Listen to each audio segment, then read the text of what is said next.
Hi folks, this is sexy Karl-James Langford, channel 01 to 1975. We're going to look today at part 2 of the Archaeology of Disease.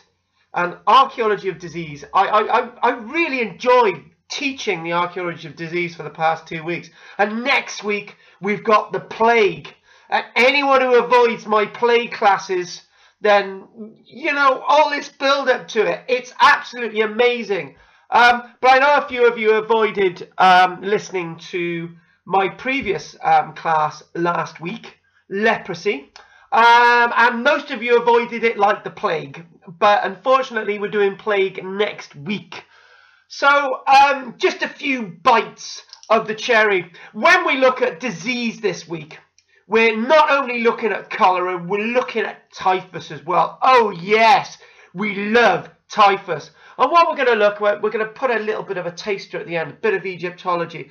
We're going to look at Akhenaten's, Akhetaten.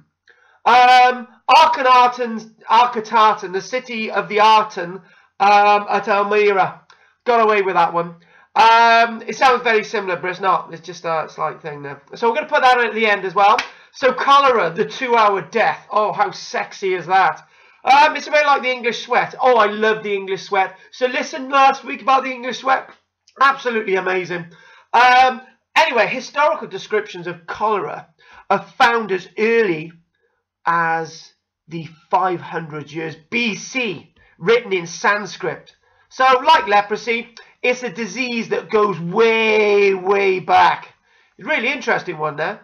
So I think this week we're going to take a little look first, not at that disease, cholera, but we're going to take a little bit of a look at typhus with a few slides, as you can see, some sexy slides of bodies. Only 2 slides of bodies today. In pits. What did we learn about leprosy last week? Obviously, people had, when people died of leprosy, there is time to see them being deposited in the archaeological record individually.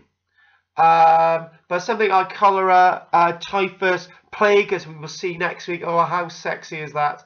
Build up to it, of course. I'm not saying that plague's more interesting than typhus and cholera, but there's many more sexy things to look at. Anyway, so looking at this whole thing, when we think about typhus, what do we think about when we're looking at typhus? Typhus is one of those diseases that is seen, and the word in ancient Greece, or the Greek for typhus, would basically refer to typhos, which means smoky or hazy. Well, usually describing my head at any state. Describing the state of mind of those affected with typhus.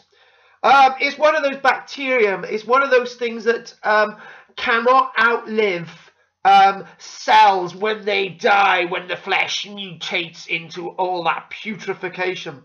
Hence why I'm being cremated. So I don't want archaeologists digging me up. Oh, they would love my long bones and ribs and all that type of stuff. But unlike anthrax, when you excavate somebody from a typhus pit, you're very unlikely to get infection of typhus, but it's always best to be kitted up. Typhus itself is spread by parasites, fleas and ticks. And not the same as a nervous tick, but those little creatures. Oh God, I had loads of ticks in me when I was clambering up the coastline at Devon. That's where there's loads of ticks. So yeah, don't go there. It's just best avoided. First reliable accounts of typhus are to be seen when we look at warfare, when the sort of Christians are fighting the Moors in Granada in 1489. But typhus is a really old disease. It goes all the way back like that song, all the way through to sort of Africa and the New World. So when you get the likes of Who's that blokey? Yes, Columbus, when he goes over there in 1492. Obviously, the Welsh get to America before the sort of Spanish and the Portuguese. And the Vikings get to America, but nobody ever talks about this. Anyway, so there you go. They bring back typhus, you know. And then what we see in Granada in 1489, when it comes over from Africa, is probably spread by Moors and their Islamic troops. And it's basically, it then infects Spanish soldiers, Christian Spanish soldiers, and symptoms are red, feverish spots. Red and feverish spots. The spots are feverish. I will do that one again. Fever and red spots over the arms and back and chest pains, progressing to delirium. Delirium? Delirium, that's the one. And you start to stink of rotting flesh. Loads of people like that in Barry, but they haven't got typhus. And 3,000 men are said to have died in that one single action in 1489 from warfare, but 17,001, maybe 70,002 people died of typhus. Typhus is one of those diseases that is a great killer when you look at warfare. But one quick thing, it was seen to be a disease of the prison cell. The imprisonment of people until the next term of court was seen to be the equivalent of a death sentence, and not listening to me. So therefore, if you've been in a prison cell for a whole week, you'll have died of typhus instead of listening to me. Anyway, looking at typhus as well, look at those wonderful illustrations, people in pits and stuff. It's said, for example, one example in 1577, known as the Black Assizes, there was an epidemic of 300 people who died from epidemic typhus in Oxford in 1577. And that was because somebody had been in the cells and they were brought up to the court. And then basically loads of people died, including sirs and lords who were on a bench in the Assizes Court. And then later on, it was seen that more people would die, actually, in the trial. Actually, the people in the sort of passing judgment would die, and the victims would die who were in court and all that type of stuff. So basically, it was seen as death sentence to have typhus and to be put into a prison cell because you would catch it. Newgate Prison was really known for this in the 1750s before it was demolished. And it said that the Lord Mayor of London in May 1750, approximately on the 24th of May, approximately 12, 15 and 30 seconds, a certain Samuel Pennant died of a fatal infection whilst he was passing judgment. Oh, something or other, because he'd been infected by one of the people who'd been in Newgate Prison. Naughty, naughty, naughty people. Napoleonic Wars, we get loads of pits of people from the Napoleonic Wars as Napoleon's army retreated from Moscow because there wasn't enough goat's milk there. So they decided to retreat in October 1812, and whilst they were retreating, lots of them ended up in the Latvia, Estonia, Lithuania, Daspardania, and when they went there, lots of the soldiers died of typhus, not through being killed by Cossacks on retreat. It was seen as well from observers in 1813 who were trying to find their loved ones if they had survived Napoleon's retreat in those states. There were descriptions that they were taken down into some of the sort of crypts and sort of into some of the cathedrals and churches in those sort of those Baltic states, Latvia, Lithuania, Estonia. And they were originally taken into these crypts and these cathedrals and churches, and they would ask, why is the light blocking? Why is the light blocked from flooding in to sort of light the cathedrals and the monasteries? And then somebody would light up a candle and they would look around, and what was blocking the windows to stop the cold air getting in were actually French soldiers who had died of typhus because they couldn't find anything to block the windows, so they used the soldiers who were dead to block the windows. Very eerie Channel House type thingamajig. Sort of moving on. Now we're going to do cholera. Ooh, sexy cholera. It's very difficult to have a relationship with me because there I am and I'm taking the woman out on a date. I've gone off men. No, I've never dated men. Forget that bit. Anyway, well, actually, some of the women I've dated look like men. Particularly Eric, the hairy-chested bloke. I think that gave it away. Anyway, moving on. So cholera was one of many contagious diseases that killed and killed and killed people in the 1800s in Britain. 1832 major epidemic, 1854 major epidemic in Britain. But it was known from Roman writers, cholera was, because it goes all the way back from Sanskrit. There you go, written very early on. Oh, and it's a wonderful disease. Can you imagine wandering through the street and you've just drunken some water contaminated with cholera due to people going to toilet in water wells and that type of thing. And the symptoms were diarrhea and dehydration, and you would exude liquids from all your orifices, feces and urine, and you would bleed from the ears, and all the stuff would come out your mouth. And within 2 hours, you'd be like the Walking Dead. And you'd look gaunt, and your face would gradually start to shrivel up because all liquids would spew out of every single orifice in your body. Here's a wonderful description in Dundee. Before the SNP decided to win in Dundee in the elections. Shut up, Carl. No politics. You can't mention politics. Up the SNP. Look how well they did in Scotland. Stop it! Don't mention politics in my classes. Anyway, well done, Nigel Farage. Oh, sure, move on. In the 1800s, it was well known in Dundee that there were noisy markets and narrow cobbled streets traversed by horses and carts who littered the streets with their droppings. Dung, actually. Oh, I'll tell you a story about every time my granddad, he used to be like, because we're jippos in my family. And whenever he used to see horses going to toilet in the street, he used to stop the car, get the bucket out, send me in the middle of the road with a shovel to collect the horse shit and put it, yeah, moving on. Anyway, street side butchers and fish vendors like those found in Butchers Row and Fish Street in Dundee. Market holders would toss their innards into the street, the unwanted flesh into street gutters. And householders threw their human detritus into the street, and obviously infection.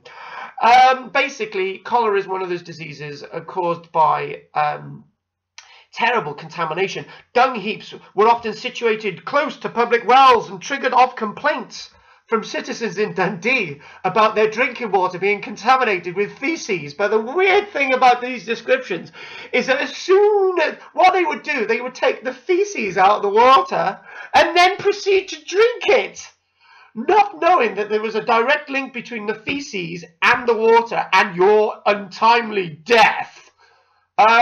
Children would rummage through rags and bones and dung heaps, and that would obviously cause disease to be rife. A quick lick of the hands after you've been through a human dung heap from that feces that was contaminated with cholera would be a death sentence. I wouldn't do it, young children. Stay away from the dung heap. Inadequate sewage and drainage facilities and poor water supplies were all contributing to the escalating unsanitary conditions in a town. And this was obviously horrific. An 1832 outbreak, and I think we got an 1824 outbreak as well. By 1884, massive. 1884. When was that? No, wrong date. 1854. That huge outbreak, as you can see from the stone displayed with a wonderful story on it, telling you one quick interjection that we started to think about people as individuals when they had such an outbreak, even though they were placed into pits. By the time it got to the First World War, we're learning that people should be buried with respect and individuality. So that's what we learned from the First World War, hence all those crosses on the battlefield. Anyway, going back with these outbreaks, this problem in Dundee was only solved in 1874 after water was starting to be piped across the city. It took time. Cholera is from the Greek, basically referring to bile, it's one of those diseases that you see associated with warfare as well. Various pandemics across Europe, and being one of those interesting diseases that has specific symptoms. One amazing thing in 1854, the Broad Street cholera outbreak in London was eventually worked out that cholera was spread in water, not that it was spread by bacteria. And the wonderful architect of working out the cholera spread in water was a chap by the name of John Snow. The outbreak in 1854 in Broad Street in London, it was worked out that the focus of infection was the water pump. Many cellars and cesspools of night soil underneath people's houses were overflowing into people's houses and to contaminate water.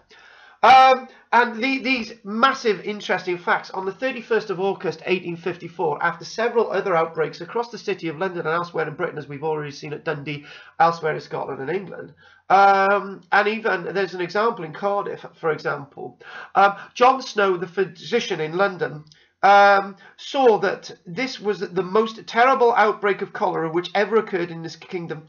Not exactly true. We actually find that 40,000 people are buried in Manchester due to cholera outbreaks. But this, as a single outbreak in this case of 10 days, was a most terrible outbreak of cholera, and he worked out the cause. It was carried in water.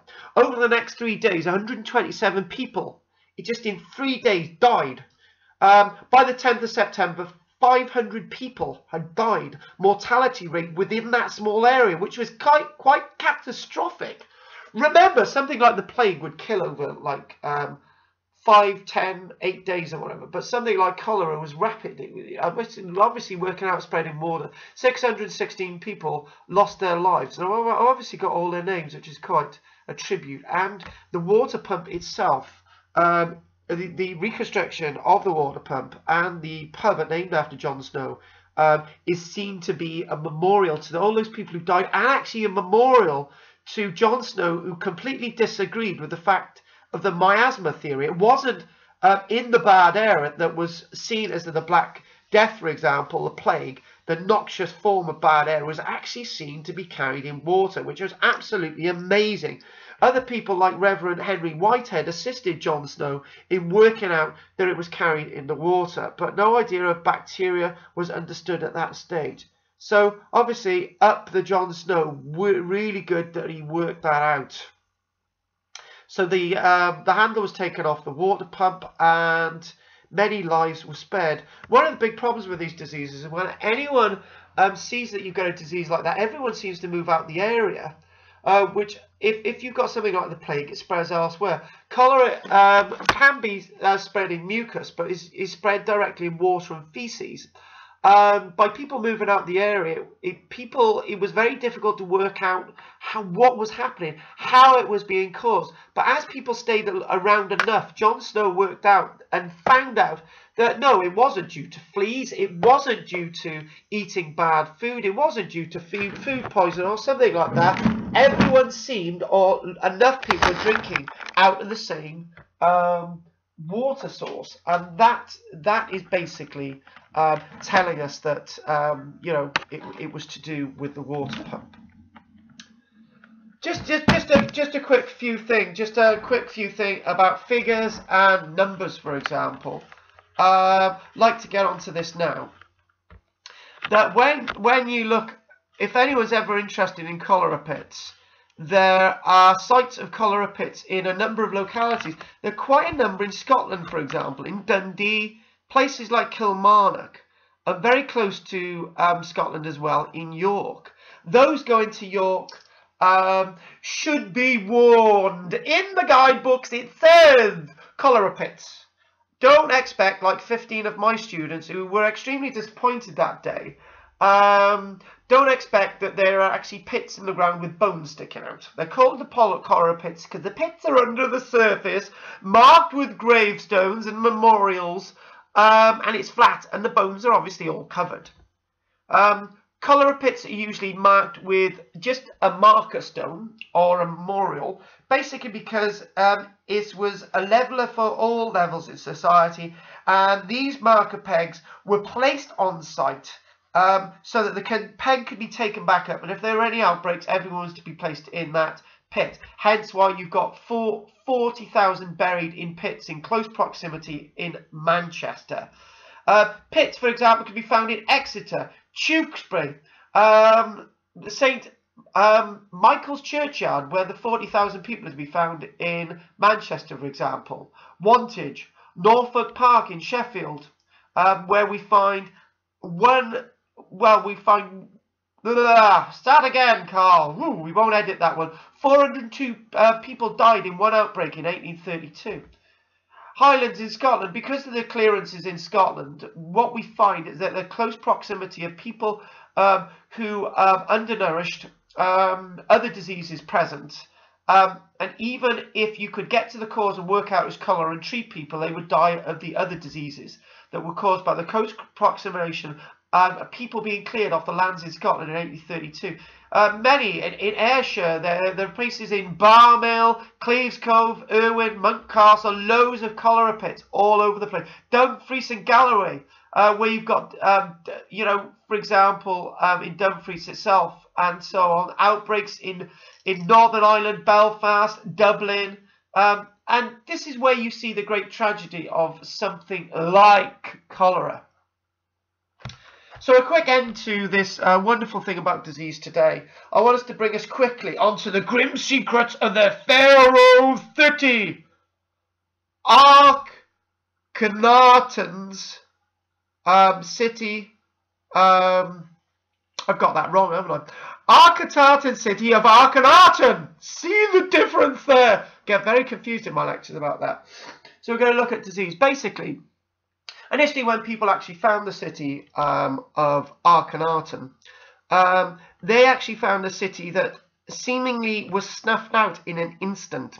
It was a city that was built over 15 years. Within 5 years of the death, and almost at the time of the death of Akhetaten. Now, some people believe that Akhetaten didn't die. He took the exodus of people out of Egypt, and he's in fact Moses, but that's another story altogether.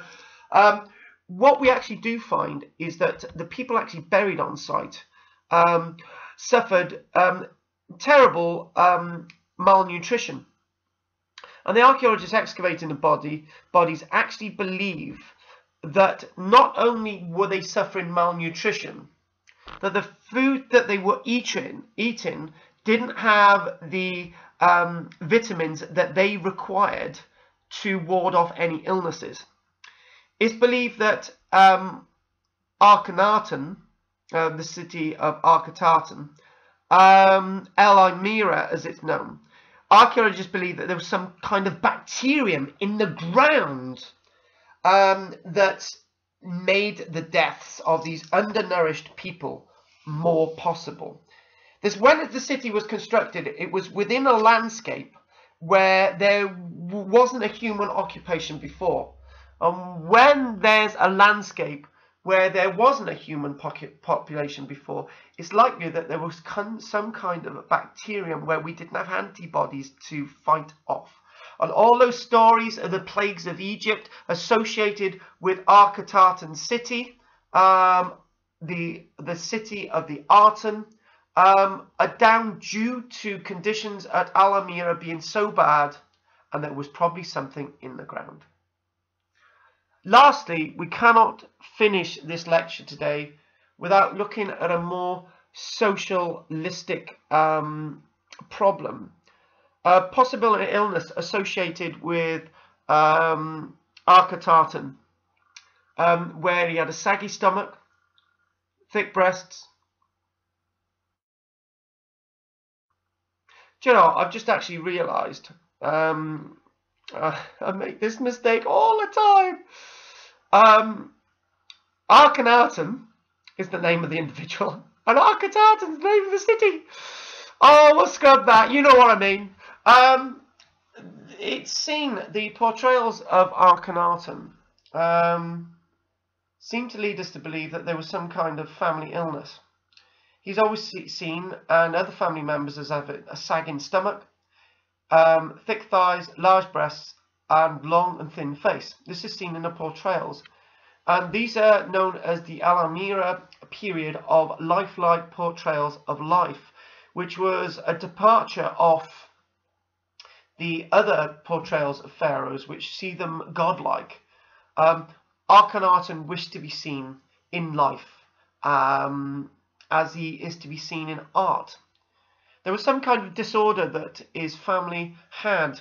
And the portrayals of 2 of his 6 daughters here show us of children that seemingly have long skulls. Okay, craniums seem to be more exaggerated. Is this actually, if this is portrayal of true art, then their skulls were more than usual exaggerated. It's seen that it could be something like Marfan syndrome. Marfan syndrome is a syndrome that means that the host itself, a family disease, has intelligence and sterility, but has long spidery fingers, has a sunken chest, has maybe a cleft palate, cornea distortions, meaning that the individual needs bright light, hence why maybe Akhenaten headed to build a city in the desert. Other portrayals in the art, because we haven't got the body of Akhenaten yet, with a long thin face, elongated skull, overgrown ribs, funnel and pigeon chest, larger pelvis, enlarged thighs and spindly calves. These characteristics seem to dominate within his children, is passed on to his children. One of my students knows of somebody that has actually got Marfan syndrome with most of those characteristics, but they carry on with everyday life. Even though this wasn't seen in Tutankhamun on DNA tests for signs, and Tutankhamun is actually now believed to be the son of Akhenaten, he didn't actually show signs of Marfan syndrome, but lots of the characteristics of somebody who would have had Marfan syndrome. So there's some kind of genetic disorder in the family that's given these sort of portrayals of family members.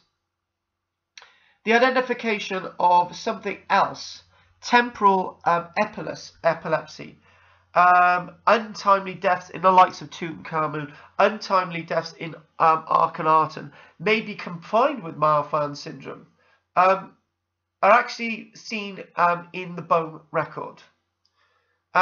Somebody with temporal epilepsy would also describe that you can have intense spiritual visions and a period of religious exaggeration or revitalization. And this can all be seen in this type of syndrome, seen in this great pharaoh, a disease that is very much genetic. Hopefully you've enjoyed my lecture today, and next week we're going to go on to sexy Black Death. Hopefully you'll all stay with me for next week, and thanks for listening to this video log. Thank you.